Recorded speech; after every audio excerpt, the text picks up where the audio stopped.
Hi everyone. ఇవాళ వచ్చేసి మనం most trending Kalamkari lehenga sets అయితే చూద్దామండి. ఈ బ్లాక్ వచ్చేసి చాలా ట్రెండింగ్‌లో అయితే ఉంది కదా! ఇప్పుడు వీటిని లాంగ్ ఫ్రాక్ కూడా స్టిచ్ చేయించుకుంటున్నారు. మీకు లాంగ్ ఫ్రాక్ కావాలన్నా స్టిచ్ చేయించుకోవచ్చండి. ఇది వచ్చేసి బ్లౌజ్ అండి. దీనికి కాంట్రాస్ట్‌లో అయితే వచ్చింది. చూసారు కదా! చాలా బావుంటుంది. లెహంగా వచ్చేసి 4 మీటర్స్ ఉంటుందండి. బ్లౌజ్ వచ్చేసి 1 మీటరు. ఇదైతే ఓనీ అండి. ఓనీ 3 మీటర్స్ అయితే వస్తుంది.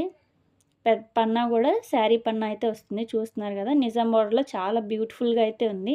ఇవన్నీ కూడా వీటిలో కలర్స్ అండి. డిజైన్స్ కూడా మారుతాయి. చూసుకోండి. మీకు ఏ డిజైన్ కావాలన్నా, ఏ కలర్ కావాలన్నా గూడా మేమిస్తాము. మంగళగిరి పట్టులో కానీ, కాటన్‌లో కానీ ఇంకే మోడల్స్ కావాలన్నా కూడా మీరైతే మమ్మల్ని కాంటాక్ట్ అయితే చేయొచ్చండి. వీటి ప్రైస్ వచ్చేసైతే జస్ట్ 2500 రూపీస్ అండి. ఎందుకంటే ఇవి మోస్ట్ ట్రెండింగ్ ఉన్నాయి కాబట్టి మనకి రీజనబుల్ ప్రైస్‌లోనే పెట్టాము. ఎవరికన్నా కావాలనుకుంటే త్వరగా స్క్రీన్ మీద కనిపిస్తున్న నెంబర్‌నైతే కాంటాక్ట్ చేసేయండి. Thank you.